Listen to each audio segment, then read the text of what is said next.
That will do it for episode.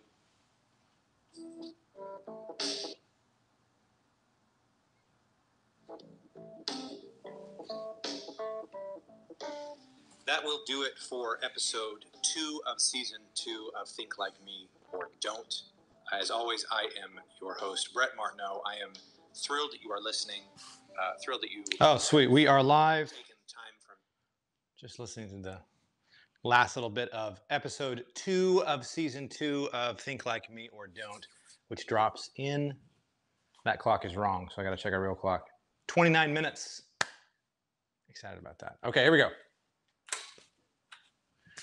Welcome back, everybody, to Morning Coffee with Brett. I am excited. I got a lot of stuff I want to talk about today. I went back, actually, like I mentioned, and I listened to... hang on. I knew I was going to forget this. This episode of this edition of Morning Coffee is brought to you by Go Get 'Em's Coffee. It's not actually. I just like to do that. Today, I'm going to be drinking the same Mexican coffee that I think we had on Saturday, or maybe it was Tuesday, the one I made for Sue, because she doesn't like the other one. But it's the Santa Maria Yucahiti, I think is how you pronounce it. So love Go Get 'Em. The coffee is very, very smooth. It's very good. Also by Nescafe. The coffee is great, but mostly just for making great jars to store ground coffee in. So I ground up that coffee. We're going to be making it from here. So anyway, lots of cool stuff that I want to talk about today. I went back, like I mentioned, and listened to episode 2 just to get myself prepped for, whatever we're going to talk about today. And some really, really cool things came up. And one of the things that I just want to mention as a sort of a side note, before I really dive into what I want to talk about today, so I had a conversation yesterday, and I'm not going to say anything about who I had the conversation with, except that you know who you are. And if you're here, or you're watching this later, parts of episode 2, I didn't plan it this way, but there's parts of episode 2 that are about you. I didn't actually ever think that you would end up listening to it, but I think you'll see it in a good light. I think you won't be too upset about what I'd said, but there's just some interesting things that we'll talk about, and I might even get into a little bit today. So anyway, shout out to you. Thank you for being here. Thank you for watching. If you're here, if not, no one will know that you weren't, and it won't matter. It's going to be fine. So, but I'll know, and next time we talk, I'll know whether you saw it because you will have brought this up to me. So. Anyway, went back and listened to the episode, and there are some really cool things that are still relevant, I think, today that I was thinking about and talking about. And one of them, I think, is very, very important because it has to do with actually two of the things I want to talk about today are kind of tied into one. I'm in the title of this episode, I mentioned that I want to talk about the Upwork and the future of freelancing, but in fact, I'm going to switch it around. I'm going to talk about that first because I think that will lead into the other part of the conversation that I wanted to have. So some of you may know Upwork went public a couple of days ago. Actually, let me back up because some of you might not even know what Upwork is. So Upwork is the combination of 2 online freelancing gig-getting listing sites. Think Craigslist, but for finding freelance gigs, those kinds of things. So it used to be Odesk and Elance. And I don't actually remember what the difference was between the two because I was never on either of them. But Upwork, those two came together, and I think there was another company that either bought both of those out or they merged or something. But anyway, Upwork is what it is now, and it is fantabulous. It's absolutely amazing. If you're a freelancer or if you're looking for freelancers, you need to check out Upwork if you haven't already. If you have, you know why it's amazing. There's lots of really cool tools that will help you just take care of all the things that you have to worry about as a freelancer. Okay. Now, a couple of things about Upwork to keep in mind is that if you are in a position where you're more of an expert and you're going to want to charge more for your time, Upwork is probably not the place for you because the people that are going to Upwork are looking for reasonably priced work. And so if you just need some hours to fill, if you just want some extra side cash or, do a side hustle on the weekend or whatever, it's brilliant. You can find anything, and it's people all over the world. Prices, you can find any price for pretty much any project, and it's pretty awesome. But there's a lot of really cool things, which I won't get into right now because this episode is not sponsored by Upwork. So why would I give a whole shout out to them? But I think the interesting thing that coincides with that is I've been reading more and more, and even just in my own experience, realizing more and more that, oh, I need to do, man, yesterday I didn't have enough coffee, so I couldn't make as much coffee, so I had to figure out the water situation. And today I have the water, but forgot to put the extra coffee in. This could have been a very watered down day. Anyway, one thing I've been noticing a lot more and more recently, and that I've been reading a lot about, is the rise and the future of what's called the gig economy, which is essentially, long story short, in 5 years, 70% of the workforce is going to be freelancers, meaning people who work from home or from a co-working space and have 4 or 5 or 6 or 7 different clients doing any number of different things. But a lot of people are going to be working for themselves, which I love. I think it's a great idea. I mean, I say that not just because that's what I do, but because I think that style of work is conducive to the most creativity. And the reason why I say that is because when you are not constrained to one particular physical location, I think the physical locality of it is very important. When you are not constrained to one physical location where you spend the bulk of your time, think about it. What I mean by this is when you go to an office and that's where you go for 9 hours a day, 5, 6 days a week for your entire life, that's where your life is. That's where everything happens. And so your ability to be creative is directly proportional to how much variability there is in your life and in your schedule. And if you go to the same office building, you go to the same office, your same cubicle, you sit in the same chair, you talk to the same people every day, your ability to be creative goes way down. But when you work for yourself and you have the stress of working for yourself and also the freedom and flexibility to go places, to meet people, to go for coffee at lunch time, to go, have lunch with friends or have meetings in different places and really move around and physically be in different places, it makes a huge difference. Now, the thing I wanted to talk about today, though, is something. If you listen to the episode of the podcast, and by the way, you go to anchor.fm/think like me or brettmartineau.com/podcast, either one will work. Today's episode of season 2 talks a lot about, it's me talking a lot about this. And it's my personal experience. I am a freelancer. And I have been for 4 years, 5 years, essentially. And off and on, I've had some more long-term gigs, but I've essentially been a freelancer. And one of the things that I found to be the biggest detriment to my ability to make money and to be sustainable long-term has been my ability to be creative. And the interesting thing is, just being a freelancer doesn't give you that creative edge, okay?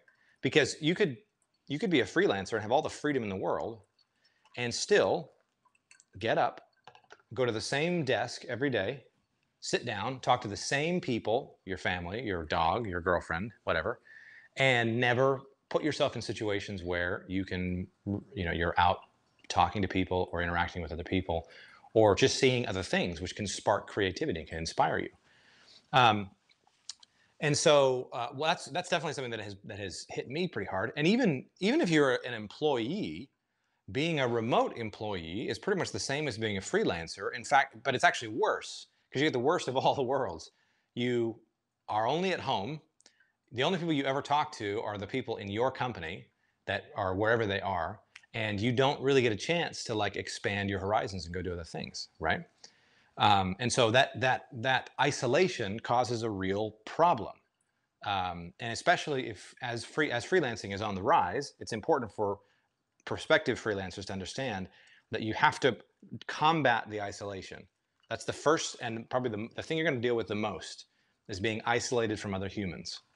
And to start with, what you're probably going to think is, oh, well, I just need to be around humans, period. So I'm going to go sign up for WeWork or some other co-working space and go work with other humans.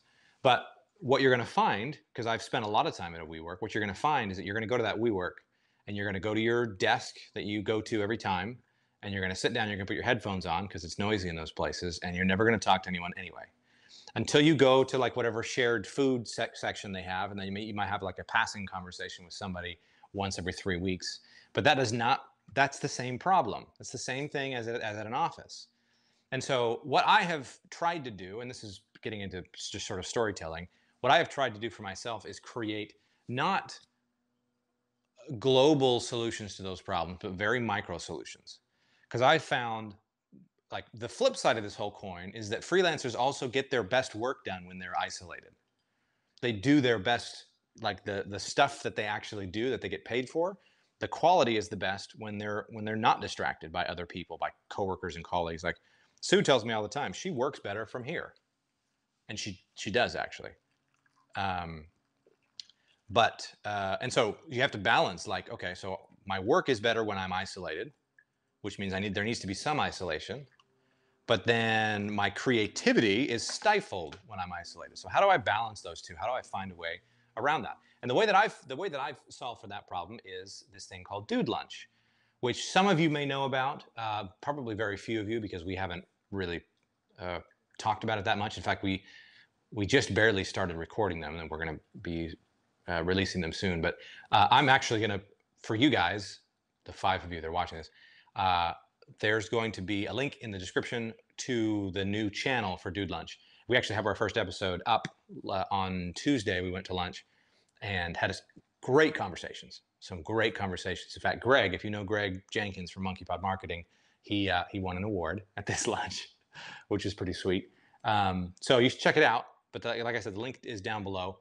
I'll probably end up adding that to the website as well. At some point, it'll be brettmartineau.com/dude lunch. We'll just take you straight there. But the way that I've solved it is by not putting myself in crowded situations, because I think that's the opposite of what's actually needed. I think that's kind of like shooting yourself in the foot. It's like going too far, and you don't actually get the benefits that you're looking for.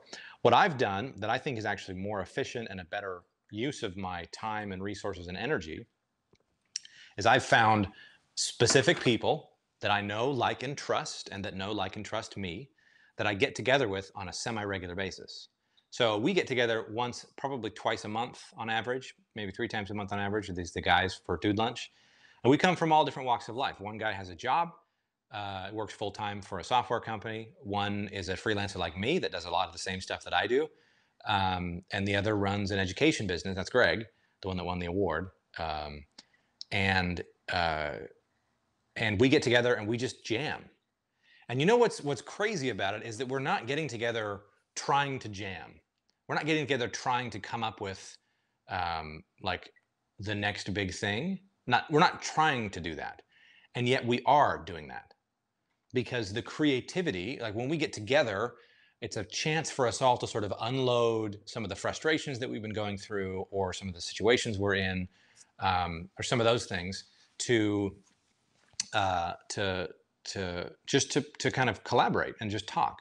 And I feel like when you have people that you know and trust, but that also understand your value and understand, like, it's a work lunch. Don't get me wrong. It's a work thing that we're doing, and all of us understand that.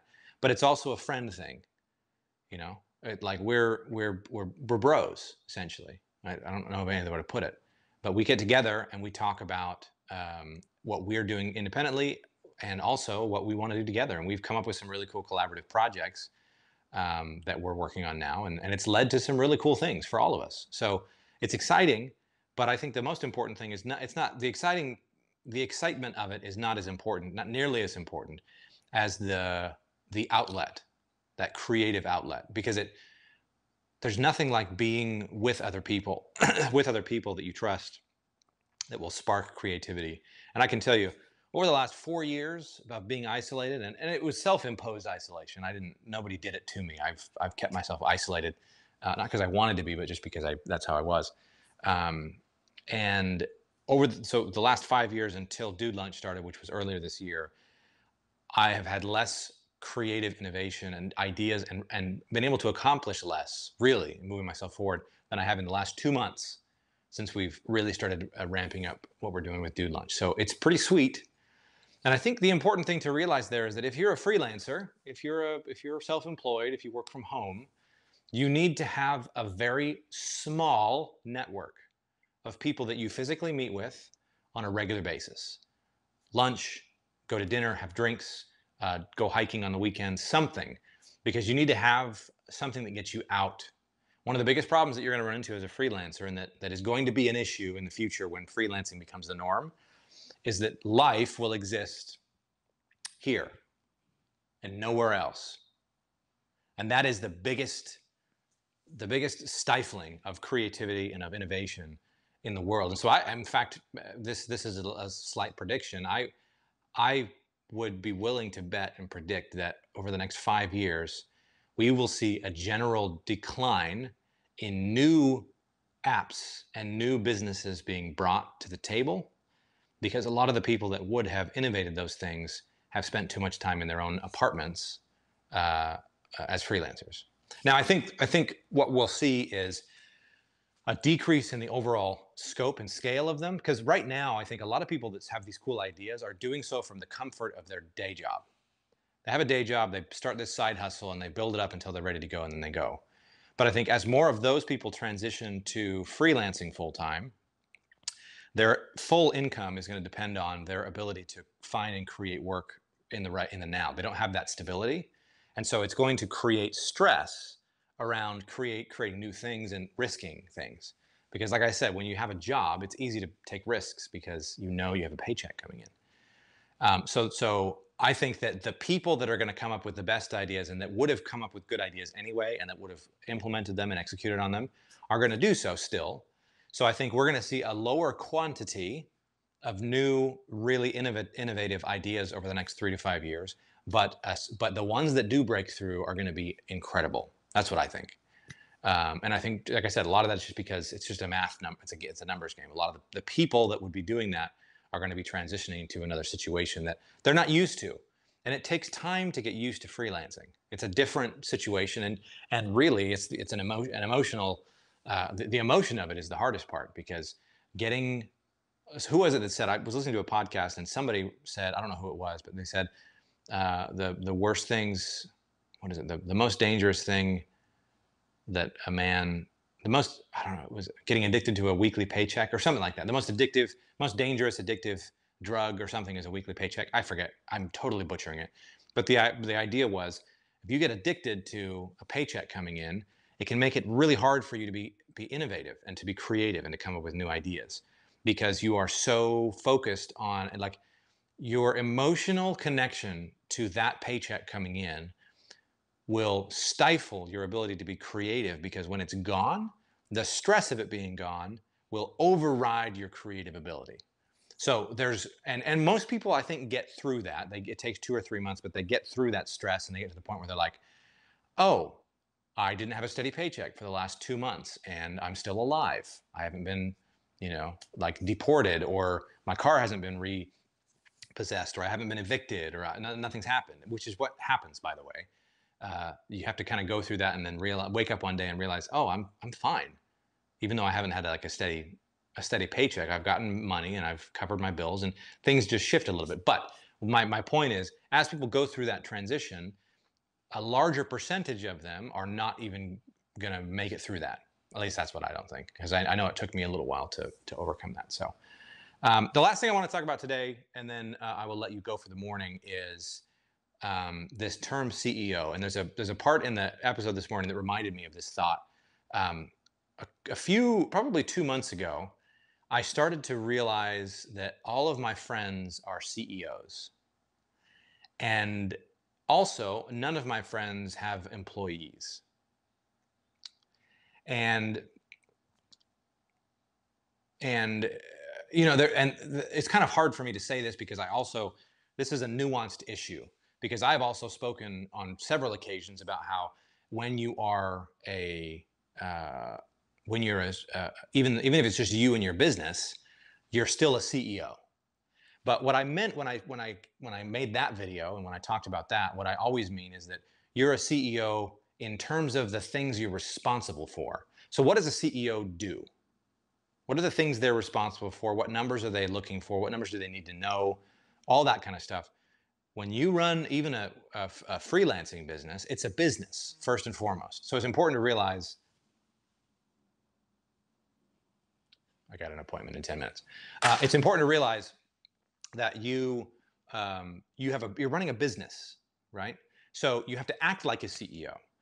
But the idea of leaning into and depending on the title of CEO, I think, has become an empty moniker. It's an empty title. It doesn't mean anything anymore. I actually got away from calling myself the CEO of 1T Unlimited because I didn't like the connotation.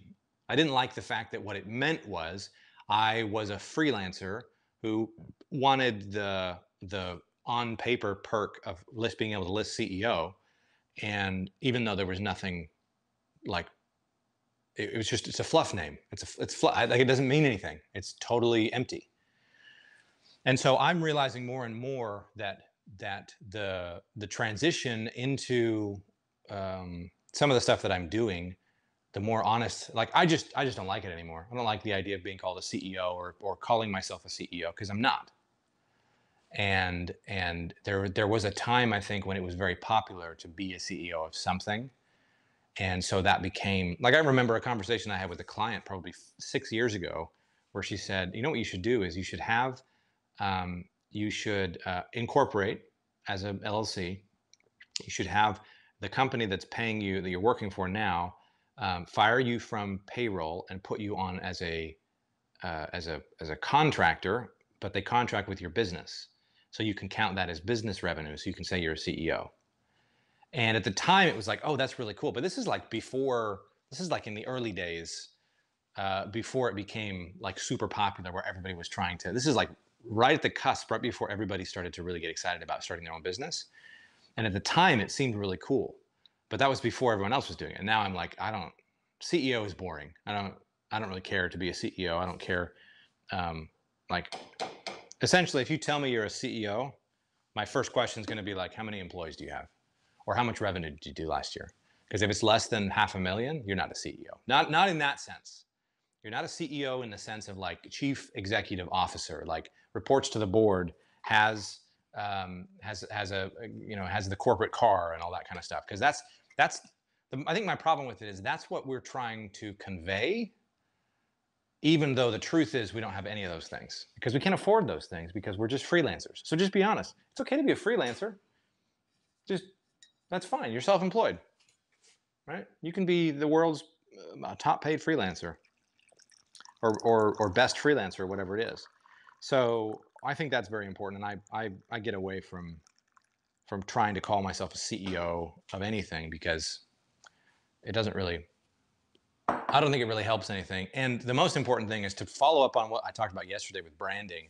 I think that it creates, when you get real clear about who you are and what you're doing, it creates a branding continuity, I think, is the big thing. Brand continuity, where you can create content and put yourself out there from a social perspective as a freelancer in a different way than you can as a corporate entity. And it's easier, and I think better and more fluid and more honest, more direct, if you're a freelancer, to act like a freelancer on social. And if you're a business, then have somebody that runs your social and interacts that way. Otherwise, it's just, you got to like maintain different accounts, and like, it just doesn't work, right? So that's all I got today. Tomorrow is going to be, what's today? Friday. Tomorrow's Saturday. So we're gonna be back at it tomorrow. So join me tomorrow. We're gonna talk about some other cool things as I get ready for face punching. As always, check out brettmartno.com/podcast. It'll take you to anchor.fm /think like me. Episode drops in 5 minutes, 6 minutes. So check that out. It's good. Today's episode is pretty good. The depressing stuff doesn't happen until next week. So just listen today. Yeah, we'll see you tomorrow.